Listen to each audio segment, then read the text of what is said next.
Je laisse la parole donc à Patrick Michel. C'est à toi, Patrick. Merci beaucoup pour l'invitation. Est-ce que je peux avoir les transparents ou ça? Voilà. Donc moi je vais vous parler, on va partir au-delà de la Terre, puisque on a parlé cet après-midi essentiellement de la Terre, des conflits terrestres de Notre-Dame. Alors vous allez voir que dans l'espace, on n'en est pas encore, heureusement, quand il s'agit de défendre la planète ou de faire de la science, d'être dans les conflits. Au contraire, la coopération internationale est absolument essentielle dans nos domaines. Et ça, c'est très important parce que c'est ça qui peut nous donner l'espoir qu'on est capable de travailler tous ensemble indépendamment du contexte géopolitique. Donc, ce dont je vais vous parler ce soir, c'est en fait comment se protéger du risque d'impact d'astéroïdes. Et je vais vous rassurer tout de suite, on n'a aucune menace identifiée de tous les objets qu'on connaît. On sait que c'est un risque naturel qui se reproduit sur des échelles de temps qui normalement sont assez longues.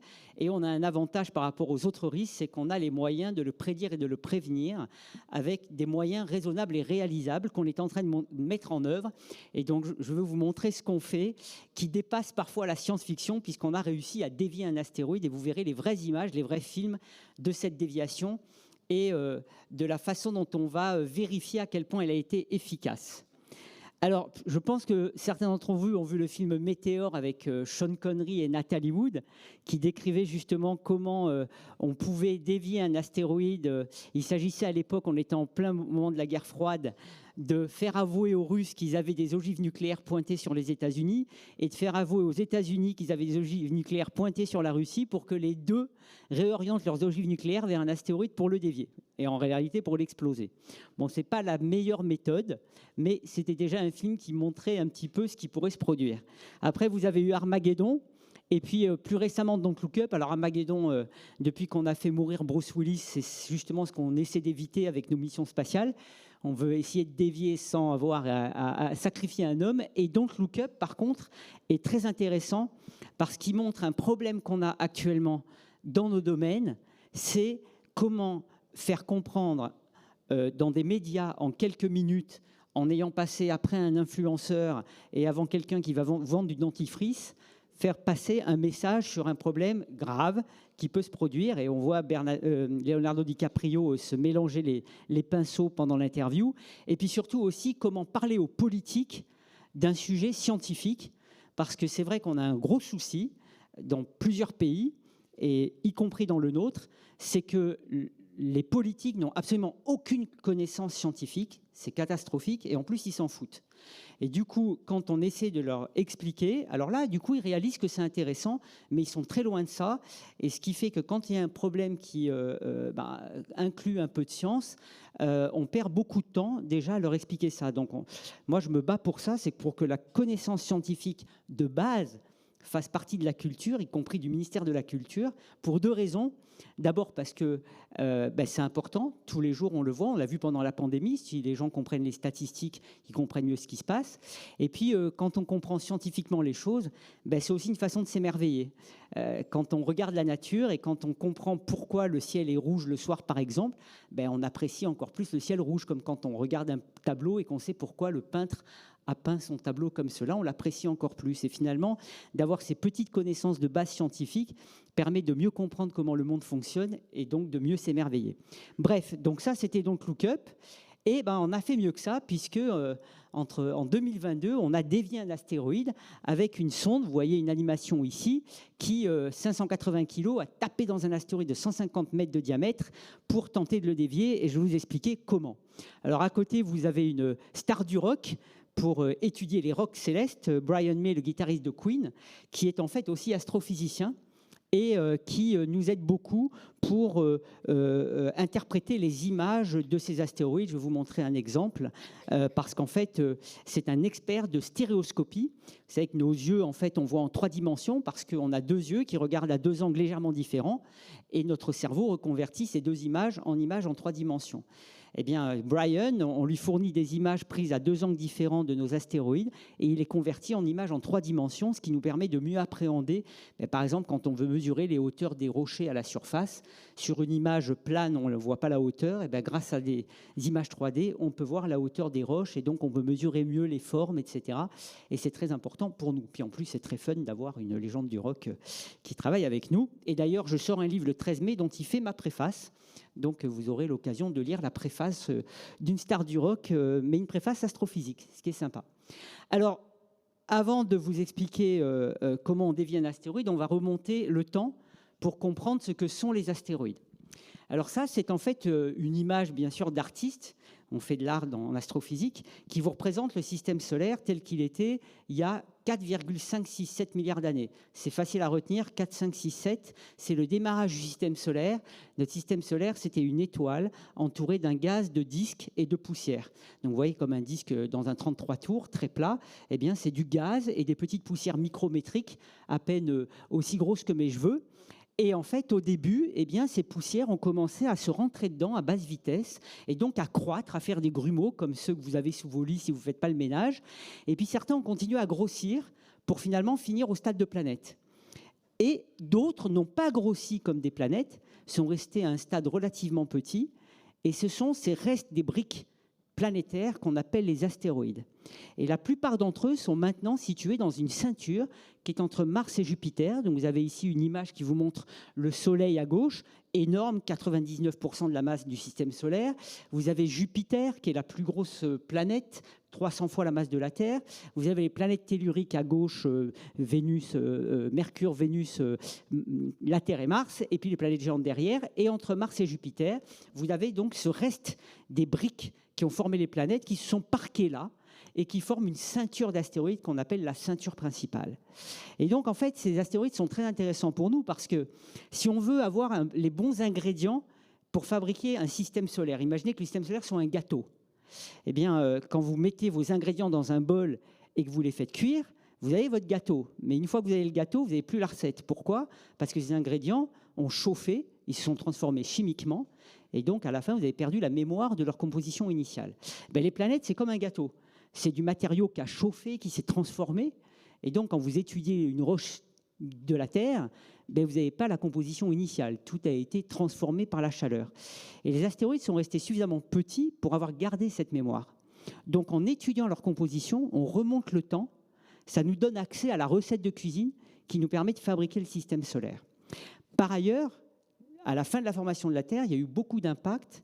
Et les scénarios qu'on a créés par les calculs nous disent qu'à la fin, il y a eu beaucoup d'impacts. Ces impacts auraient pu apporter tous les ingrédients qui ont permis à la vie d'émerger, à savoir la matière organique, les acides aminés, l'eau, etc. Donc ça, c'est la première raison pour laquelle on utilise les astéroïdes. C'est une raison scientifique, c'est comprendre comment le système solaire s'est formé, comment les planètes sont formées et l'origine de la vie sur Terre. Et vous allez voir qu'on a fait de grandes avancées. Je vais vous dire ça en 5 minutes. Par ailleurs, quand je parle d'impact, maintenant que ces objets sont là, dans la ceinture des astéroïdes, de temps en temps, ils subissent des perturbations qui les amènent vers la Terre. Et ce sont eux qu'on appelle les astéroïdes géocroiseurs, qui croisent la trajectoire de la Terre et qui, de temps en temps, nous menacent. Et comment on sait qu'on a cette menace ? Alors, comme elle est quand même sur des échelles de temps assez longues pour les gros impacts, c'est la Lune qui nous renseigne, parce qu'elle, contrairement à la Terre qui a 2/3 d'eau sur sa surface, qui subit des processus d'érosion, les vents, la tectonique des plaques qui effacent les cratères, la Lune a enregistré tous les cratères qu'elle a reçus depuis les 4 derniers milliards d'années et on en garde la trace. Et en comptant et en datant ces cratères, on a constaté qu'on a un taux d'impact dans le système solaire qui est resté en moyenne constant pendant ces 4 derniers milliards d'années, avec plus de petits corps qui nous tombent dessus parce qu'ils sont plus nombreux, et moins de gros corps, et on a pu évaluer des fréquences d'impact, j'y reviendrai. Voilà. Alors, vous voyez qu'on a 2 raisons, scientifiques et défense planétaire, d'étudier les astéroïdes. Puis il y a aussi certains pays qui voudraient les utiliser comme des ressources. Ils portent plein d'ingrédients, de l'oxygène, de l'hydrogène. On pourrait imaginer à plus long terme que pour explorer plus loin le système solaire, plutôt que de prendre nos ressources dont on a besoin sur Terre, on prenne le minimum et puis on se recharge sur les astéroïdes. Alors ça paraît très prospectif, et ça l'est d'ailleurs, mais il y a des pays qui s'intéressent. Et donc en fait, sans lire tout ça, c'est beaucoup de textes pour dire quoi? Qu'on vit un âge d'or de l'exploration, parce qu'on compte pas moins de 11 missions en développement ou en vol pour aller voir les astéroïdes, tellement ils sont intéressants pour les raisons que je vous ai indiquées. Et vous voyez les logos, on a des acteurs nouveaux, notamment les Émirats arabes unis, qui ont leur propre mission pour aller voir cet astéroïde. On a la Chine, on a le Japon, on a la NASA, on a l'ESA, je pense que l'Inde va nous rejoindre. Et donc on voit qu'on a beaucoup de missions, et la plupart d'entre elles sont faites en partenariat entre au moins 2 de ces logos-là. Donc vous voyez qu'on a une forte coopération internationale qui nous permet d'effacer les frontières et de garder les liens entre les différents pays. Alors, je ne vais pas vous évoquer toutes ces missions, mais vous voyez ici les équipes impliquées, et elles sont très internationales. Et moi, je dis toujours que j'utilise la science comme prétexte pour m'enrichir culturellement, parce que c'est absolument passionnant de pouvoir travailler tous ensemble. On ne parle pas de la même manière avec un Japonais ou avec un Allemand, ou avec même en Europe, hein, un Allemand et un Italien, ça n'a rien à voir, un Français pire, un Américain, etc. Et ça, c'est aussi passionnant et compliqué, mais on aime la complexité. Et c'est tellement enrichissant, et d'ailleurs très multidisciplinaire aussi. Donc en fait, on fait de notre diversité une richesse absolument incroyable. Alors voilà à quoi ressemble un astéroïde depuis la Terre. Donc si vous avez un télescope, il y a beaucoup d'amateurs qui nous aident à suivre ces astéroïdes. On mène des campagnes pour s'entraîner à observer ensemble les astéroïdes, parce que plus on les regarde longtemps, mieux on a une connaissance de leur trajectoire. Le problème, c'est qu'évidemment, c'est des petits rochers, donc ils ne font que réfléchir à la lumière du Soleil, et cette lumière, elle est très faible. Donc on a peu d'informations, mais on les reconnaît parce qu'ils bougent sur la sphère céleste. Évidemment, ils sont plus près de nous par rapport aux étoiles, donc les étoiles restent fixes, et quand on voit une traînée blanche comme ça, eh bien, c'est un petit corps céleste. Et à partir de ça, on essaie d'en déduire des informations. Quelle peut être la taille de cet objet, selon dans quelle longueur d'onde il nous renvoie la lumière. Ça nous donne des idées très sommaires sur sa composition. Est-ce que c'est plutôt du carbone? Est-ce que c'est plutôt de la roche? Est-ce que c'est du métal? Voilà. Mais ça, c'était avant les années 1990. Et à partir des années 1990, on a commencé à lancer des missions spatiales, pas nécessairement dédiées aux astéroïdes. D'ailleurs, la première mission qu'on a survolée, elle allait voir Jupiter, mais on en a profité pour essayer de survoler 2 astéroïdes en route. Et là, se sont révélés à nous de véritables petits mondes géologiques. C'est-à-dire qu'on est passé du stade où on pensait que ces objets, bon, c'était des rochers, peu importe, ennuyeux. Et on a commencé à avoir des images qui nous ont révélé l'extrême diversité de ces objets. Vous pouvez voir ici d'abord des tailles très différentes. Le plus gros, qui n'est pas là, mais il fait 950 km, il s'appelle Cérès. Puis après, on descend en taille. Là, on a Eros qui fait à peu près 20 km de long. On a Itokawa qui fait à peine 300 mètres, donc 2 fois la taille d'un stade de foot. Donc vous voyez un petit peu les écarts de taille, de morphologie. On a des formes de cacahuètes, de toupies. On a même des astéroïdes doubles, comme vous voyez en haut. Et puis vous voyez à droite l'incroyable diversité géologique de leur surface. On a des avalanches, on a des cratères, on a des champs de roches, on a des particules qui s'éjectent naturellement. Et en fait, toutes ces structures nous révèlent en gros les processus qui subissent au cours du temps. Donc nous, notre job, c'est d'abord d'identifier les structures et de comprendre comment elles se forment sur ces objets-là, sachant qu'on a une difficulté supplémentaire, mais nous on adore ça, c'est qu'ils sont petits, donc ils ont peu d'attraction. Donc ça veut dire que même si les lois de la nature sont les mêmes, le comportement de la matière va être probablement, et on va le voir que c'est le cas, différent de celui sur Terre, parce que en fait, tout bouge facilement. Vous voyez, si je suis sur Itokawa qui est en bas, pour m'échapper de sa surface, il faut simplement que je saute à 6 cm par seconde. Pour m'échapper de la Terre, c'est 11 km par seconde. 6 cm, vous prenez une règle, 6 cm, faites une seconde, vous voyez, c'est très lent. C'est-à-dire que là, quand je vous parle, en m'excitant, là, en vous parlant, je suis déjà en orbite. Donc ça veut dire qu'en fait, toute la matière, tout ce que l'on voit là, eh bien, reflète un comportement qui est très contre-intuitif. Et je vais vous montrer quelques exemples. Alors, premier exemple, c'est la mission Hayabusa 2. C'est une mission qui est allée rechercher un échantillon d'astéroïdes. Rendez-vous compte, on envoie une sonde pour aller voir un objet qui sera à 300 millions de kilomètres de la Terre, donc 1000 fois la distance Terre-Soleil. Donc là, on va utiliser de l'IA aussi. 300 millions de kilomètres de la Terre pour la poser, récolter un échantillon et revenir sur Terre. Un voyage de 7 ans. Et le problème qu'on a, c'est que comme vous l'avez vu, alors je le remets ceci, quand on conçoit une mission pour aller voir un astéroïde, et ça sera pareil pour le dévier, les seules connaissances qu'on a de l'astéroïde au départ, c'est ça. Et les ingénieurs, ils nous disent, alors, est-ce qu'on va avoir de la roche? Est-ce qu'on va avoir du sable comme à Saint-Raphaël? Est-ce que ça sera dur? Est-ce que ça sera mou? Mais on n'en sait rien. Avec ça, moi, je ne peux pas savoir si l'objet là, qui fait cette lumière-là, ça va être des rochers, ça va être lisse, ça va être dur. Et donc, la difficulté qu'on a quand on va voir un astéroïde, c'est qu'il faut faire des hypothèses et que les ingénieurs conçoivent des outils, par exemple, pour creuser ou pour se poser, qui correspondent à ces hypothèses-là. Mais on leur dit bien, attention, hein, c'est peut-être autre chose qui va se trouver.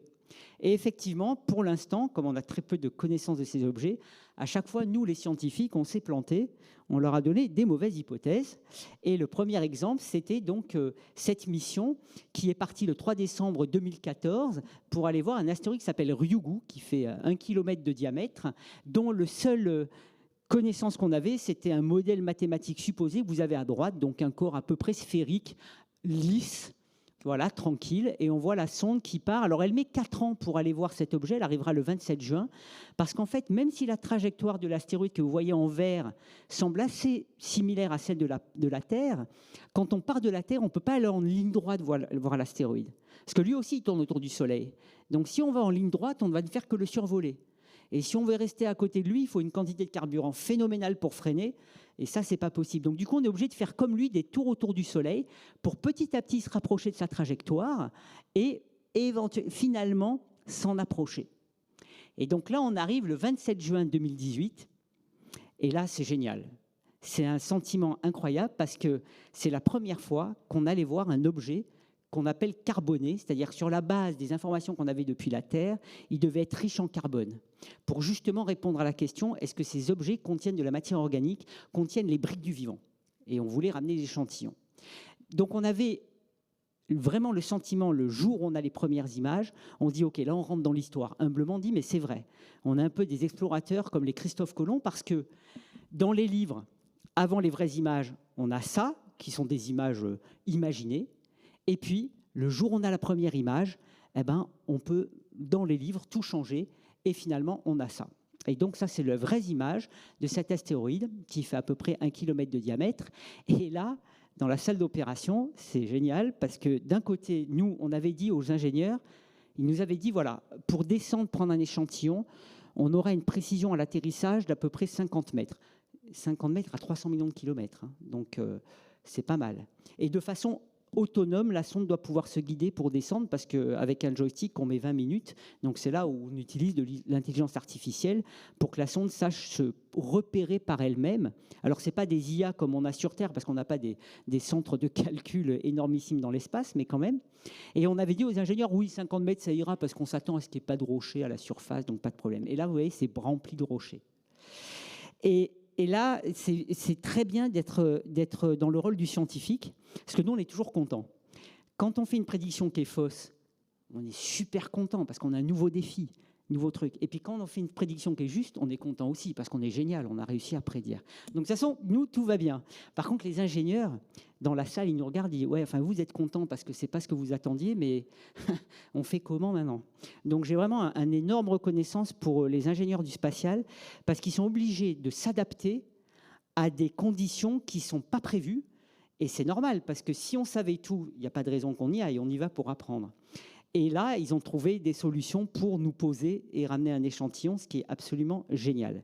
Alors, je ne vais pas vous montrer ce que je voulais vous montrer là, parce que je parle trop. Je vais vous montrer une autre deuxième mission, qui est la mission Osiris-Rex. Ça, c'est la NASA, qui a aussi cherché un échantillon d'un autre astéroïde, et qui était parti pour arriver à peu près en même temps que la mission japonaise. Donc, et ce n'était pas une course. C'est ça qui est bien, c'est que les deux missions, moi j'étais dans les deux par exemple, on était plusieurs, étaient plutôt dans l'état d'esprit de se dire, si on la joue bien, la somme des connaissances des deux missions sera supérieure à la somme des missions, parce qu'on va pouvoir vraiment faire du complémentaire.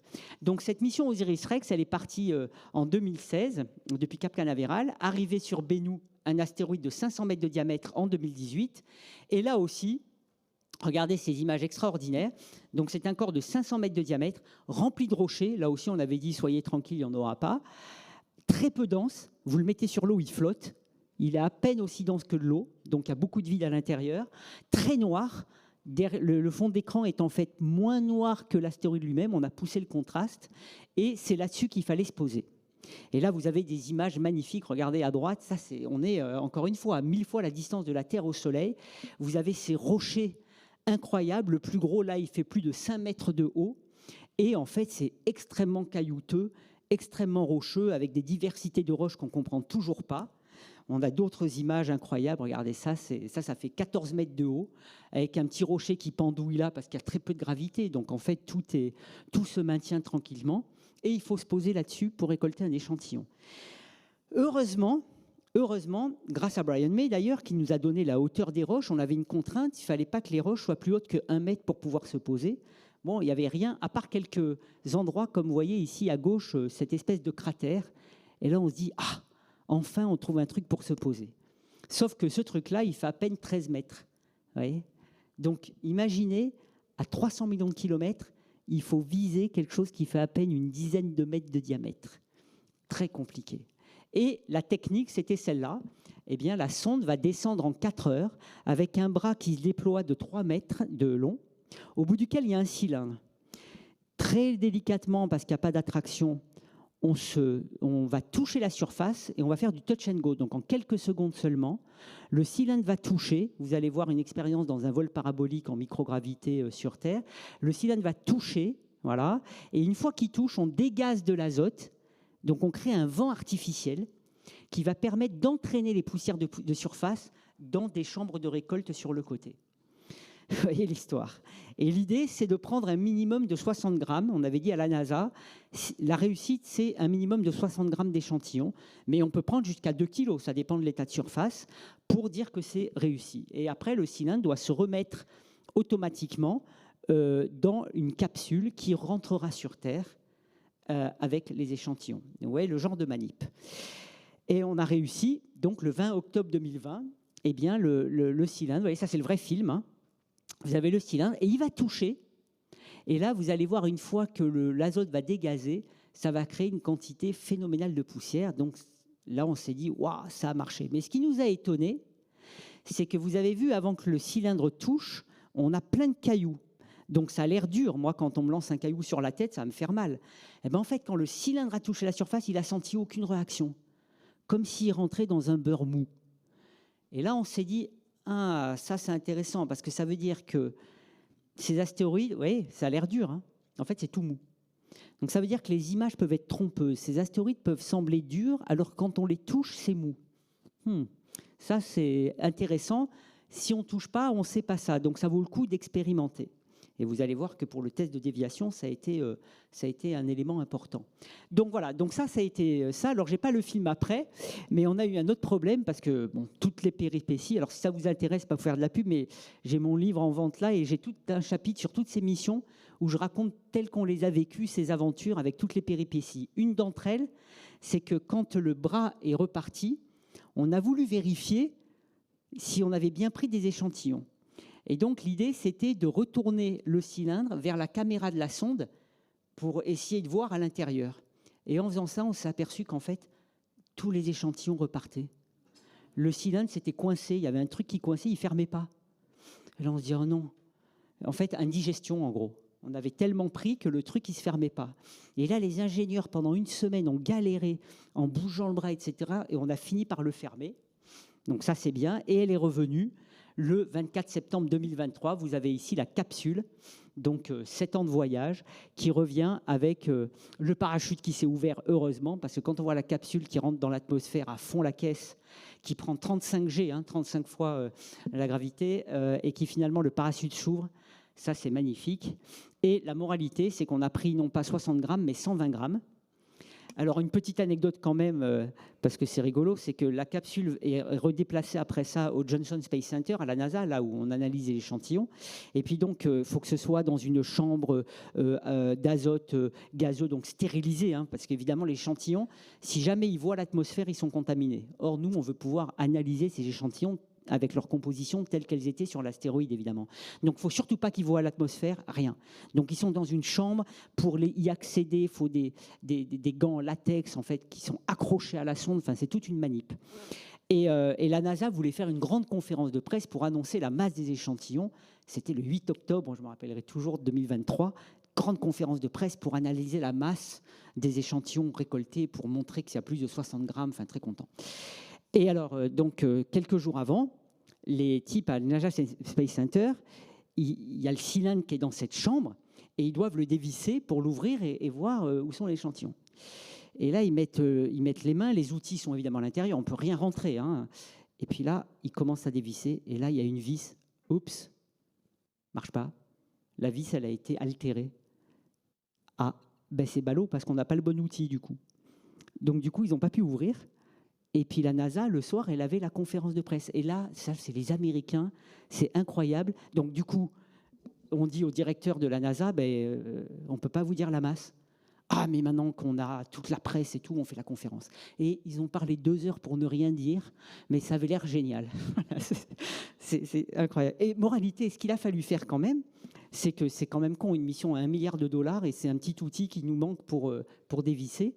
Donc, ils ont été obligés de fabriquer la même chambre dans une autre salle pour s'entraîner à rentrer un outil dans un truc stérilisé pour ne pas faire de bêtises de l'autre côté. Ça a mis 2 mois de plus pour trouver la manip.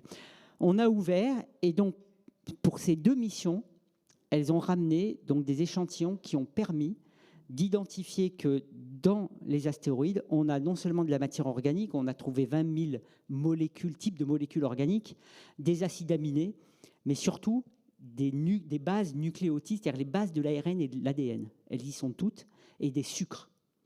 Et les propriétés de l'eau qu'ils contiennent sont les mêmes que ceux de nos océans. Donc ça veut dire quoi? C'est que les scénarios qu'on a envisagés, que les impacts à la fin de la formation de la Terre ont apporté les briques du vivant, sont confortés par ces analyses-là.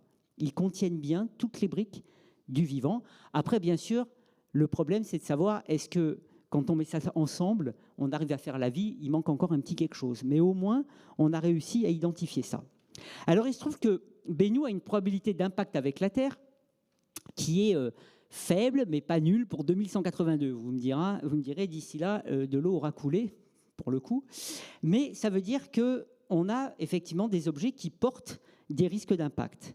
Et c'est pour ça qu'on se prépare à être capable de dévier un astéroïde. Encore une fois, ce n'est pas parce qu'on en a besoin. Maintenant, comme je vous l'ai dit, pour l'instant, on n'a aucune menace identifiée.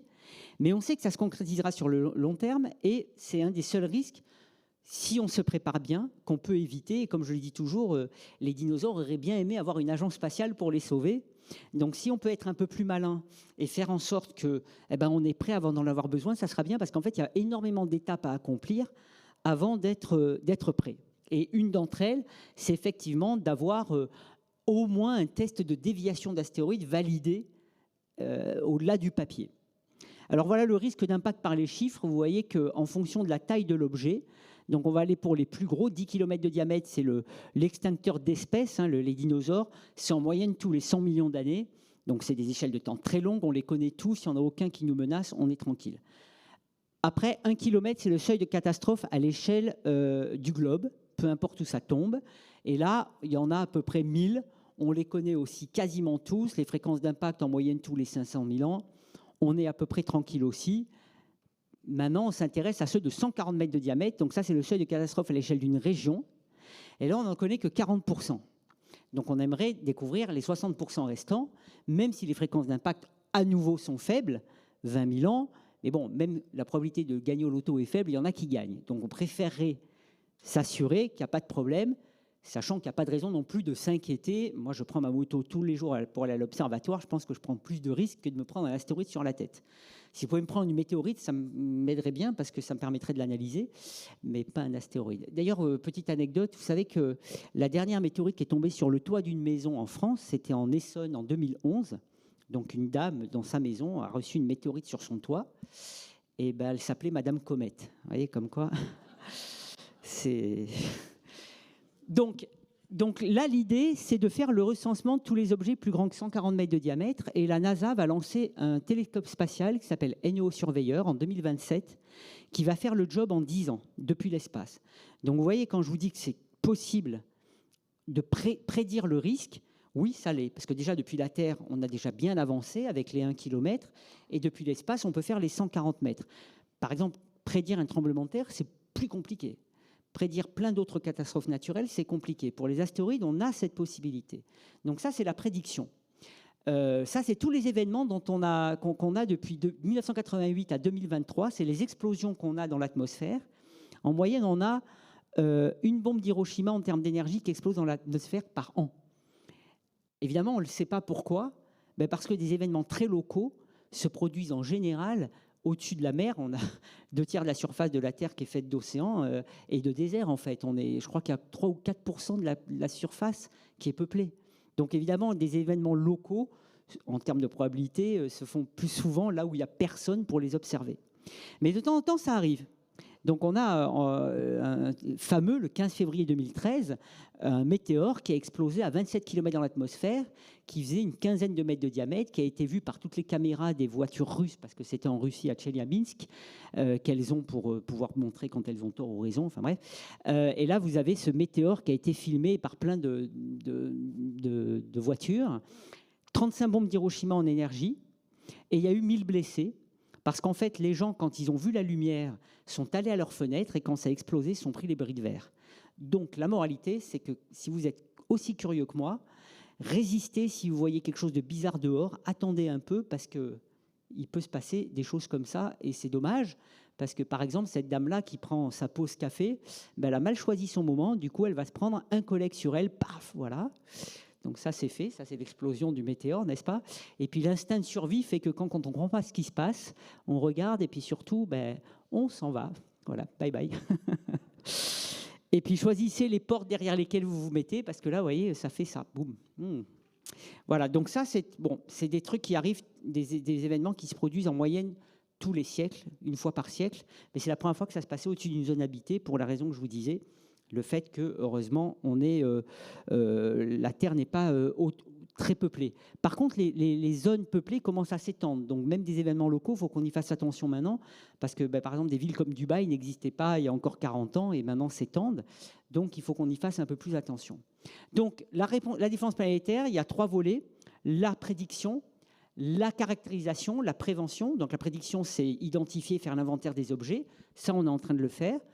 La caractérisation, c'est les missions, comme je vous ai montré, à Yabusado, Osiris-Rex, qui vous permettent de comprendre de quoi ils sont faits, comment ils réagissent. La prévention, c'est avoir des tests de déviation validés, je vais vous en montrer un. Et puis, il y a la coordination internationale. Parce qu'en fait, la chose qui est importante, c'est, imaginons que j'identifie qu'un objet va nous tomber dessus. Et ça nous est arrivé en 2004. La première fois, on a eu une frayeur, une fausse peur, parce qu'après, on a pu annuler la probabilité. Et c'est la première fois qu'on s'est dit, mais qui je préviens? Moi, je n'ai pas le téléphone de Macron, à l'époque c'était Jacques Chirac. Voilà, en fait, en pratique, comment on fait une fois qu'on a identifié un risque? Ce n'est pas moi qui décide, c'est des décideurs. Quel argent? Comment on met le budget? Si on n'a pas tout préparé à l'avance, c'est mort. Donc, parce qu'on peut ne pas avoir le temps. Donc l'idée, on s'est dit, non, ça c'est pas bien, il faut qu'on s'en occupe, il faut qu'on arrive à définir des protocoles qui sont coordonnés à l'échelle internationale. Et donc, on a mis sous l'égide de l'ONU. Alors, on a créé des bureaux de défense planétaire dans les différentes agences. Là, vous avez celui de la NASA, de l'Agence spatiale japonaise et l'Agence spatiale européenne. Et puis, on a créé, sous le comité d'utilisation pacifique de l'espace de l'ONU, des groupes de travail qui organisent une réponse coordonnée, de telle sorte qu'on sache à qui s'adresser, comment communiquer pour pouvoir organiser les choses. Donc, on a pas mal avancé. Et donc, en parallèle, on a créé ce premier test de déviation d'astéroïdes. Alors, je vais vous en parler. C'est un test en coopération de la NASA et l'Agence spatiale européenne, dont j'ai été l'un des initiateurs. Ça a été commencé il y a 20 ans en Europe, les premières études. Donc, c'est les Européens qui ont été pionniers dans ce domaine avec l'Agence spatiale européenne. Et donc, l'idée, c'est, alors je vais le faire tout de suite, voilà, c'est de faire envoyer une sonde à très haute vitesse sur un astéroïde dont on ne connaît depuis la Terre que sa taille, 150 mètres, et qui, avec un logiciel de navigation intelligente, donc c'est de l'intelligence artificielle, avec sa caméra, va reconnaître l'astéroïde et se guider à 20 000 km/h, vitesse maximale 110 sur l'autoroute, 110 km/h, 20 000 km/h, se guider pour taper dans l'astéroïde et le pousser de la trajectoire.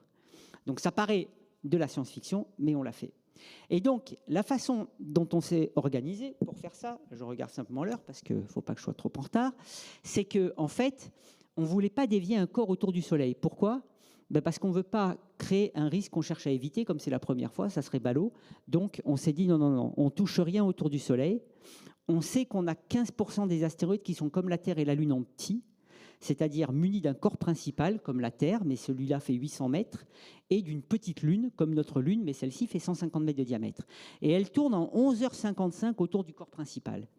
Et l'idée, c'est de se dire, pour un test de déviation, peu importe autour de quoi on dévie, tant qu'on dévie, donc on va dévier, on va taper sur la petite Lune, comme vous voyez la sonde là, on va taper sur la petite Lune, on va la dévier de sa trajectoire autour de son corps principal. De telle sorte que, comme la plupart de la masse est dans le corps principal, même si la Lune se dévie, l'ensemble du système continue sa trajectoire naturelle autour du Soleil sans risque. Et donc l'idée, c'était de réduire cette période, donc de 11h55, de savoir de combien on la réduit. Et c'est là que vous allez voir ce que l'on a fait. Alors, on a lancé le 24 novembre 2021, depuis la station de Vandenberg à Santa Barbara, cette sonde DART. Et on s'est arrangé pour que le lancement se fasse de telle sorte que 10 mois plus tard, la sonde tape sur le petit corps quand il est à sa distance la plus proche du Soleil pour qu'on puisse observer quelque chose depuis la Terre.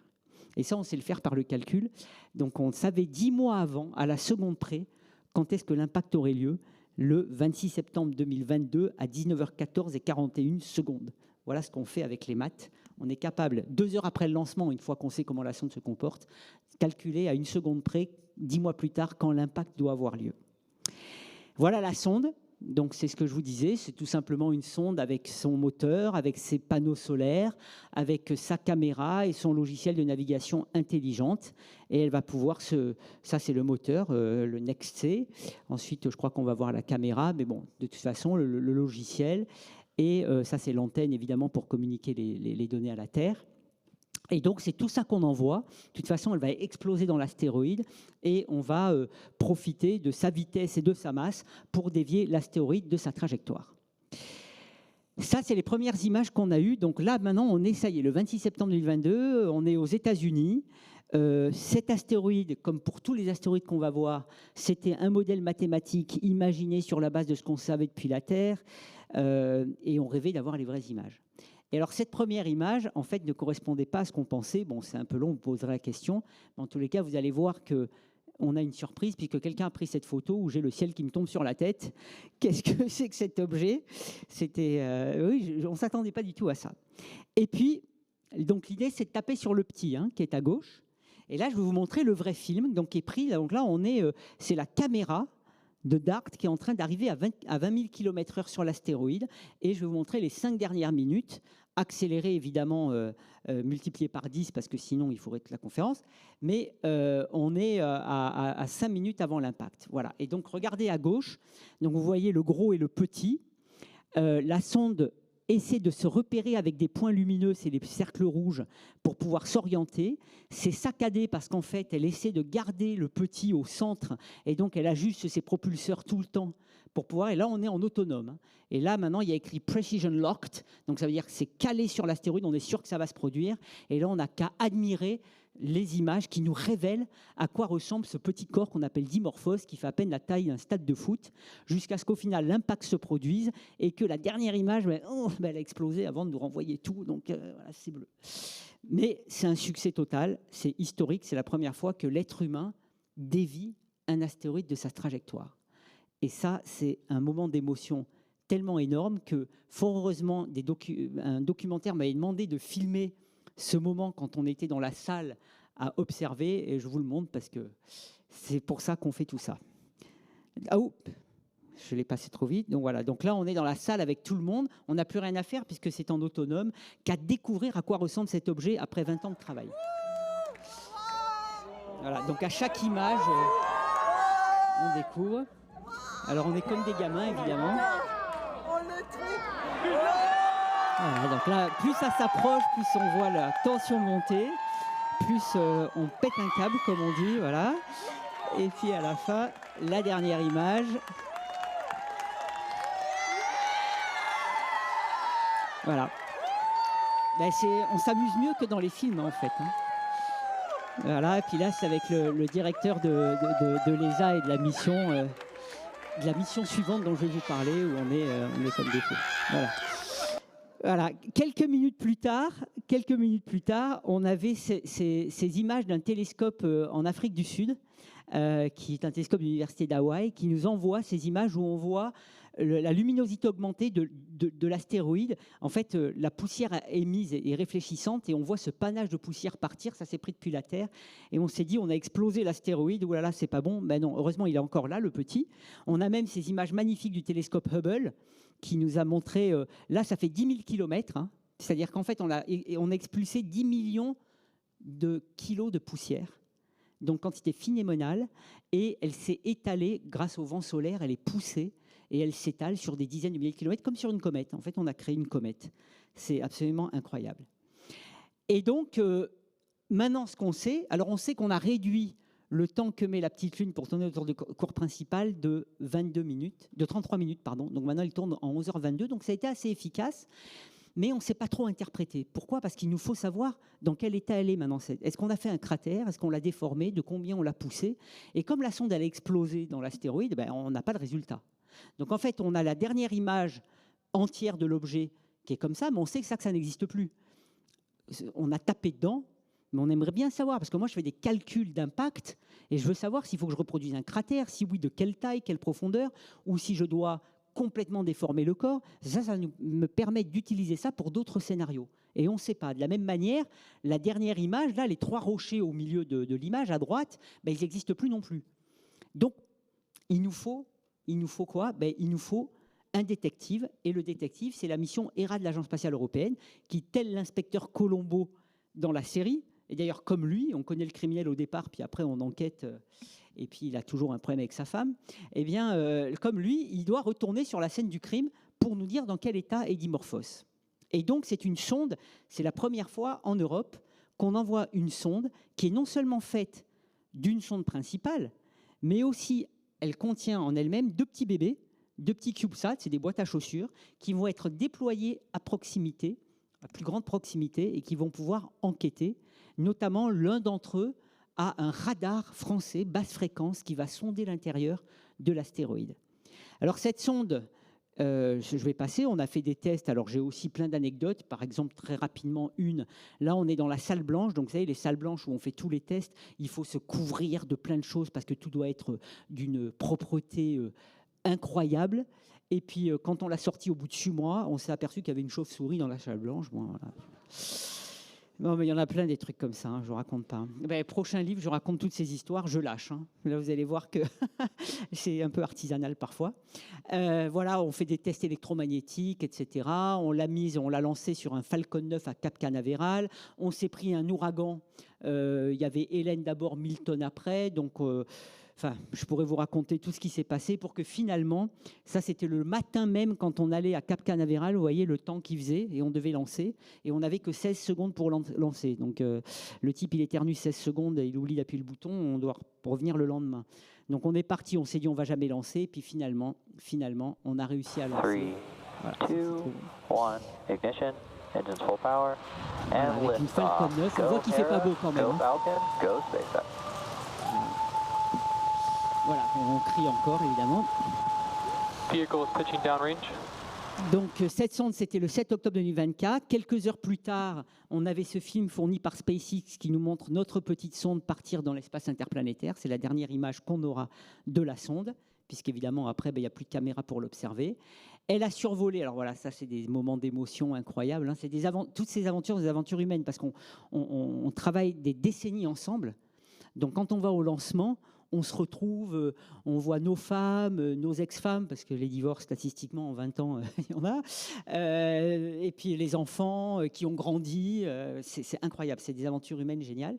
Et on est très contents. Et puis là c'est une image intéressante. C'est la Lune et la Terre qui s'éloigne de nous, prise par la caméra thermique de la sonde, depuis 1,6 million de kilomètres à 4,3 millions de kilomètres de la Terre. Et c'est un peu comme les astronautes, s'il y en a qui iront sur Mars, ben ils verront notre Terre s'éloigner comme ça.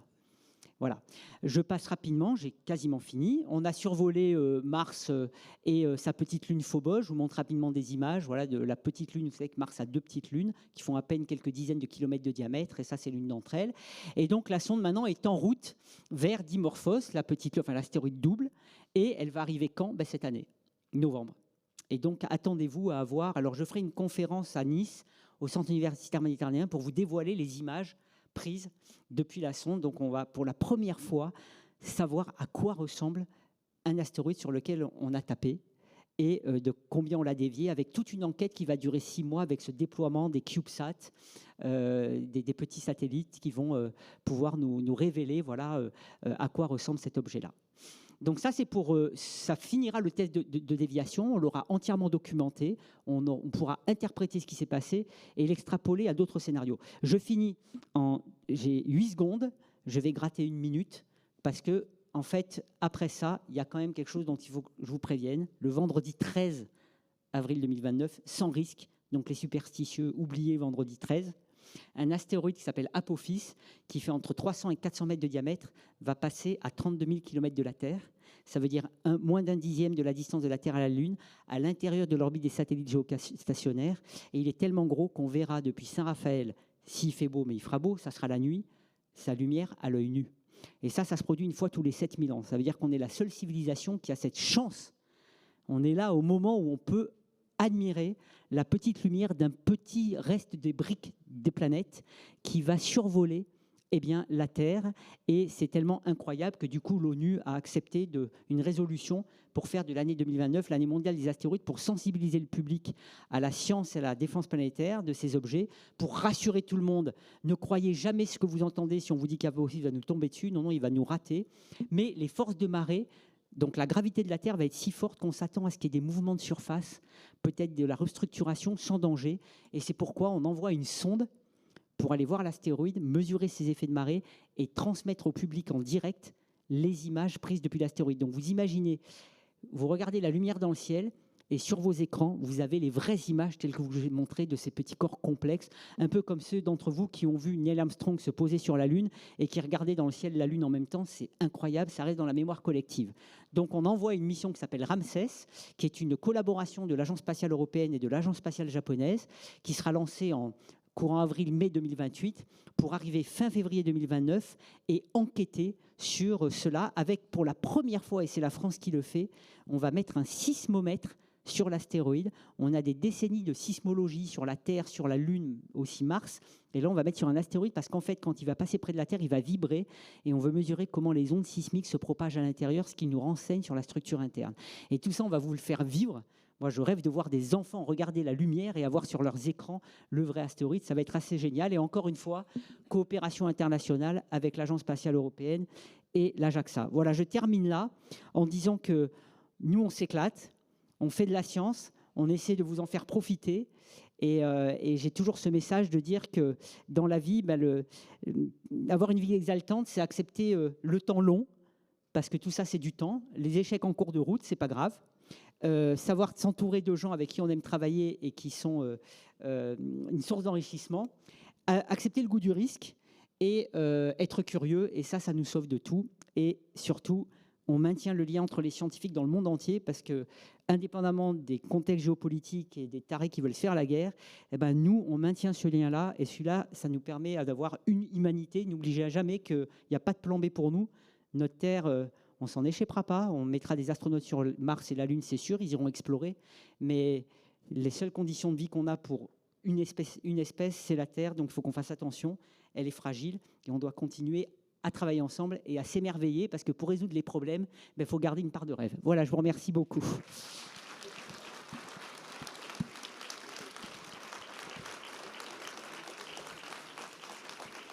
Non, non, tu restes là. Tu restes là. Je vous avais prévenu. Hein. Plus passionné, ça n'existe pas. Hein. Il s'appelle... Comment t'appelles-tu? Qui suis-je? Patrick Michel. Voilà. Non, c'est magnifique. Alors, écoutez, on a un peu le temps, compte tenu de la suite qui arrive très bientôt, mais pas tout de suite, tout de suite. Si vous avez des questions, ne vous privez pas.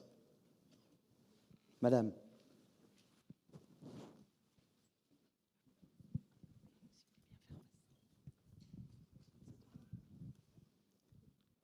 Bonjour. Bonjour. Alors, j'aimerais une petite question que mon fils n'ose pas vous poser. C'est pour savoir en fait si la conférence qui aura lieu en novembre sera accessible au public ou pas du tout. Ah bien sûr. Non, non, alors ça sera peut-être en décembre. La date n'est pas encore figée, mais oui, absolument. Ben, c'est l'idée en fait de toutes ces missions, c'est qu'on veut, et moi j'y tiens beaucoup, on veut partager au maximum avec le public en fait, pour que le public puisse vivre nos aventures en temps réel avec nous. On a cette chance, on fait vraiment des choses incroyables. Pour moi, c'est aussi une manière de montrer, en particulier aux jeunes, parce qu'on a tendance à angoisser les jeunes en ce moment, et ça me tue. Parce que la vie, elle n'a jamais été facile pour personne. Quand on dit le futur est dur, c'est sûr. Mais il a été dur avant.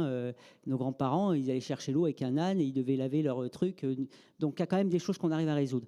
Et ce que l'espace permet de montrer, c'est qu'on est capable de résoudre des choses qui paraissent impossibles. Et il y a des situations que je décris dans mon livre, par exemple, où vraiment, on pourrait se dire, mais c'est mort, on arrête. Et en fait, on s'aperçoit que selon comment on aborde les problèmes, si on les aborde comme des défis, comme des opportunités plutôt que comme des difficultés, le cerveau, il switch. Et si on est prêt à travailler, à se mettre tous ensemble, on trouve des solutions. Alors, on ne résout pas tout, mais ce n'est pas grave. Il ne faut pas se mettre la barre non plus trop haut, mais on arrive à avancer. Et c'est un peu le message que je veux donner aux jeunes, parce qu'en fait, évidemment que la vie, elle va être difficile, il va y avoir moins de ressources, il va y avoir un réchauffement, etc.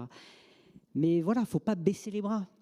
Parce que d'abord, on ne sait pas. On ne sait même pas de quoi on est capable. Et on se teste le jour où on est confronté aux problèmes. Et nous, dans l'espace, on a été confrontés à des problèmes parfois qu'on n'avait pas envisagés.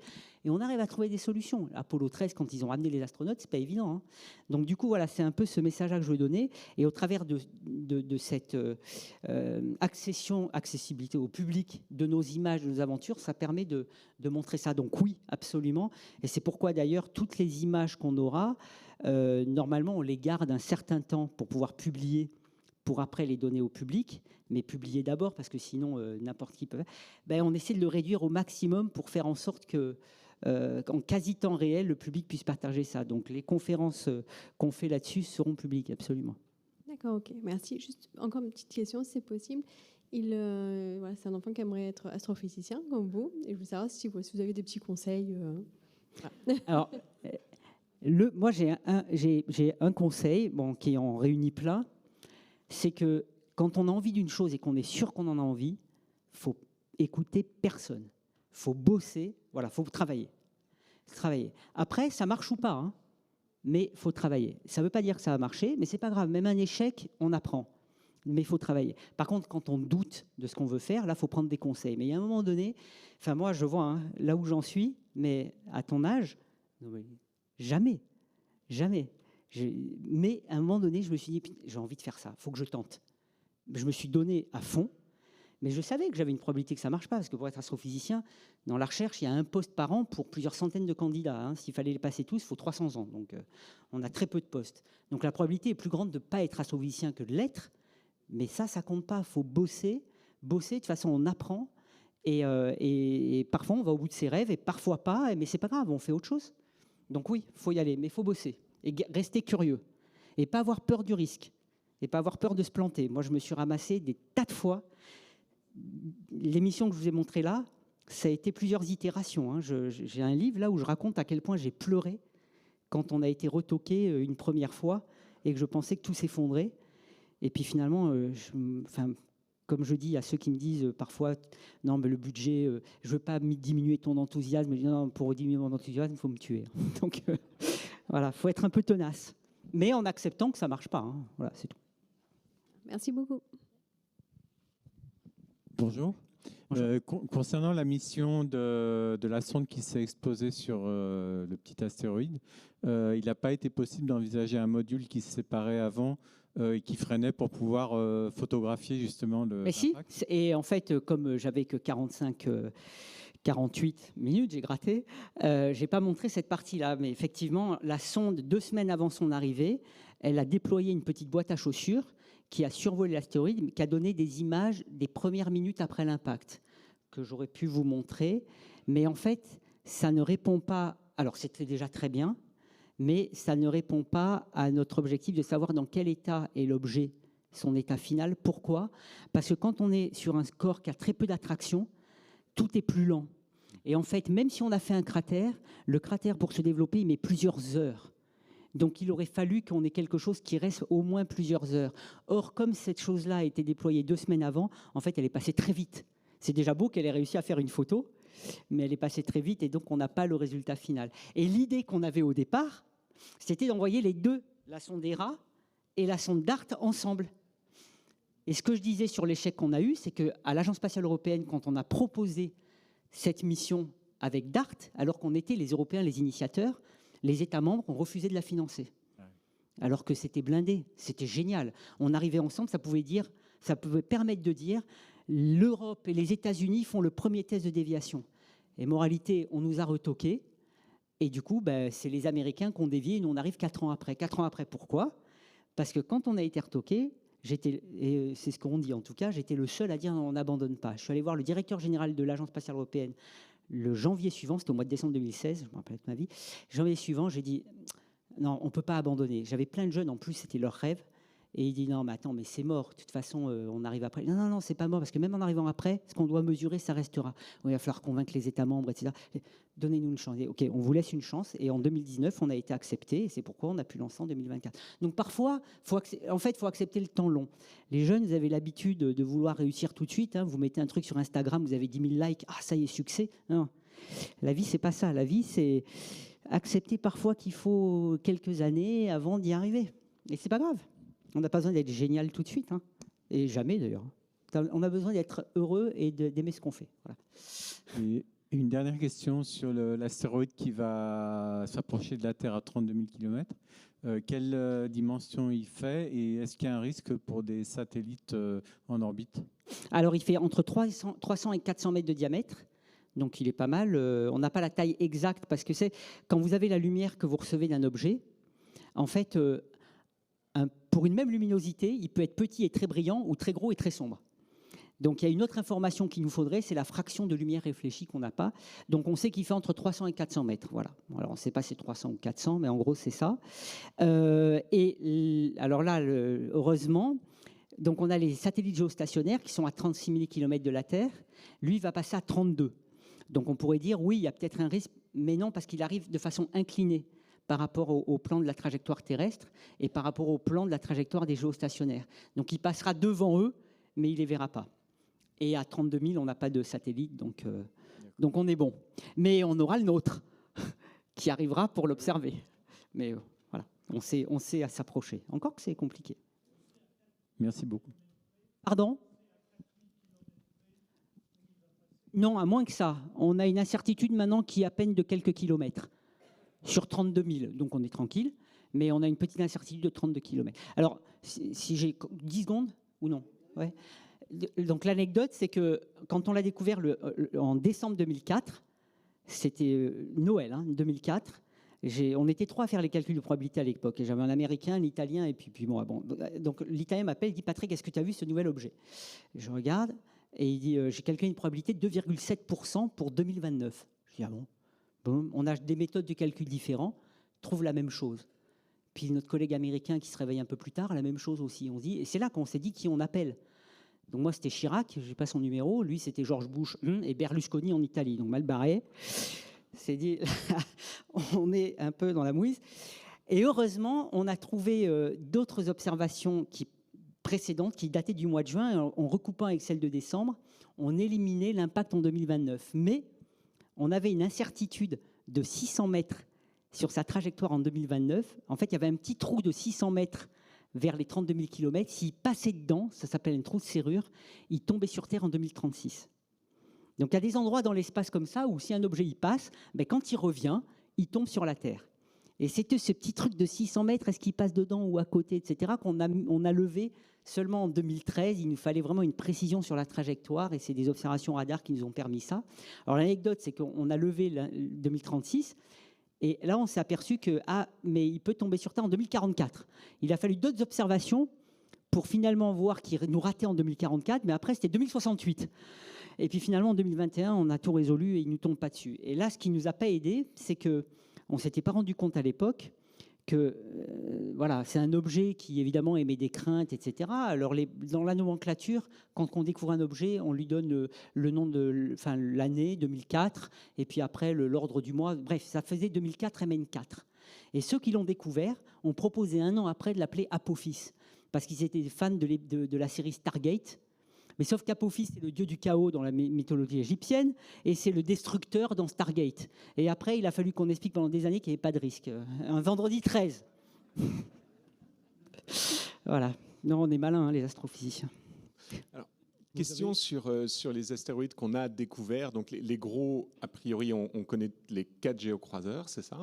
Ceux qui font en dessous du kilomètre, vous disiez qu'on en connaissait à peu près 95%. Ceux qui font plus grand qu'un kilomètre. Plus grand qu'un kilomètre. Ouais. Est-ce qu'il peut y avoir plusieurs astéroïdes de la taille qui fait mal, mais qui sont suffisamment petits pour qu'on ne les connaisse pas encore, mais suffisamment groupés pour causer finalement beaucoup de dommages. Est-ce que c'est possible? Est-ce que c'est Groupés entre eux? Oui, non. un ancien gros qui est devenu plusieurs petits et qui passerait en dessous du... Non, parce que d'abord, quand ils se détruisent, effectivement, parfois ils se prennent une collision, très vite, les orbites des fragments se décorrèlent, donc ils sont plus liés. Après, on a les astéroïdes doubles, donc eux, ils restent groupés. Alors, je disais, les objets plus grands que 140 mètres, on n'en connaît que 40%. Donc les 60% restants, encore une fois, je vous dis, moi je prends ma moto tous les jours pour l'observatoire, j'ai plus la trouille sur ma moto que de me prendre un astéroïde sur la tête. Mais scientifiquement, je ne peux pas dire que le risque est nul, qu'on n'en trouve pas un dans un an qui nous arrive dessus. Mais je vous rassure encore une fois, pourtant je suis plutôt trouillard, hein, donc si j'ai pas peur, vous pouvez ne pas avoir peur. Mais c'est vrai, et c'est pourquoi... En fait, notre idée, c'est plutôt viser le long terme, c'est-à-dire se dire, ça serait trop bête. Les générations futures, le jour où elles auront affaire à ça, parce que ça arrivera dans des siècles, je ne voudrais pas qu'elles se disent, mais ils savaient et ils ne nous ont pas préparés alors que c'était possible. Donc c'est ça notre objectif, c'est de le faire, bien en avoir besoin, parce que ça prend des décennies pour être prêt, voire plus, pour vraiment avoir tous les protocoles pour tous les scénarios. Donc on ne le fait pas vraiment pour nous. Mais en le faisant maintenant, ça nous permet aussi au cas où... C'est un peu comme les assurances-vie, les assurances, on les paye pour ne pas les utiliser. Donc c'est aussi ça l'état d'esprit, mais moi, mon discours, c'est surtout pas d'inquiéter, c'est pas de dire, attendez, financez-nous parce qu'on est inquiet. D'abord, au niveau financement, on est à peu près bon. Ça coûte pas très cher, en fait. Hein. Donc c'est pas une question de financement. Moi, mon but maintenant, vu qu'on a réussi ça, etc., c'est de sensibiliser les politiques pour qu'ils sachent que ce risque-là, on a des scientifiques qui y travaillent, qui ont bien avancé depuis 20 ans, de telle sorte que s'il se passait quelque chose, ils aient la connaissance. Ce que moi j'ai découvert pendant la pandémie, j'étais extrêmement surpris, c'est les mêmes problèmes. Dans le livre là, que je vends, je fais l'analogie pandémie, risque d'impact, c'est la même chose. Des phénomènes à très faible probabilité, mais quand ils arrivent, ça a des répercussions mondiales. On en parlait dans les films de science-fiction, des scientifiques alertaient que ça pouvait se produire même à faible probabilité. Et nous, la bonne nouvelle, c'est que depuis 20 ans, on a pris conscience que c'était intéressant de se préparer bien en amont. Et quand la pandémie est arrivée, j'ai découvert que dans ce cas-là, rien n'avait été fait, y compris parmi les scientifiques. Nous, on a déjà défini comment on communiquerait. Et je ne sais pas si vous avez entendu parler l'année dernière, on a eu un cas où un objet a eu une probabilité d'impact de plus de 1%. Et c'est l'objet de mon prochain livre que je sors en mai. Je raconte comment on a levé... Non, mais je ne fais pas de business avec, je ne gagne pas de droit. Mais comment on a éliminé cette probabilité. Et en fait, il y a 20 ans, on n'avait rien de prêt. Et là, on l'a éliminé en un mois grâce à notre préparation. Et y compris la façon de communiquer. C'est-à-dire que même quand on a une incertitude, on s'organise pour avoir un message. Sinon, on prend le public à témoin qui ne comprend plus rien, etc. Donc, c'est pour ça que je dis l'important, on se prépare, c'est pas parce qu'on est préoccupé qu'on s'en occupe. Mais c'est important de savoir anticiper et d'avoir des plans prêts. Donc pour les 40% qui restent, on va pouvoir faire l'inventaire en 10 ans grâce à cette mission. Ça va nous permettre d'anticiper. Et puis en faisant des tests de déviation, en s'organisant de façon coordonnée à l'échelle internationale, eh bien, petit à petit, on avance. Hein. Voilà. Allez, une dernière question. Par rapport au géocroiseur de l'année prochaine, vous avez parlé de déposer un sismographe dessus. Oui. Est-ce qu'il n'y a pas un risque de dévier la trajectoire du mauvais côté? Bravo. Alors ça, c'est une très bonne question, parce que justement, quand on a commencé à étudier la conception de mission pour aller le voir, on s'est interrogé, ou là, vu effectivement que l'objet il passe près de la Terre et qu'il y a ce petit trou de serrure qui peut le faire retomber, qu'est-ce qu'on fait? Et donc on a mis une task force, alors c'est une force d'action, je ne sais pas comment on l'appelle, un groupe de travail qui s'est penché là-dessus, des dynamiciens du Jet Propulsion Laboratory, de français aussi, pour évaluer quelle énergie il fallait donner à l'astéroïde pour le mettre sur une trajectoire dangereuse, ou même pour le déplacer. Et en fait, le résultat, c'est que déposer un CubeSat ne pose aucun risque. L'énergie qu'il faudrait pour créer un risque, c'est l'équivalent d'un véritable impact avec une explosion. Donc on est bien en dessous de ça. Donc là, on n'a pas de risque. Mais effectivement, c'était une première question qu'on s'est posée, parce qu'évidemment, on fait attention à ce qu'on fait. Mais donc, il y a eu toute une évaluation. Et le CubeSat va être posé très lentement. Et même si on se ratait et qu'on le balançait trop vite, on est encore bien en dessous du seuil. Mais oui, c'est des questions qu'on se pose, oui. Non, justement, parce qu'on est bien en dessous des seuils. Si jamais on se disait, on peut se rater, le seuil, il est bas, on ne toucherait pas. Donc là, on est tranquille là-dessus. Non. Il s'appelle Patrick Michel. Merci beaucoup.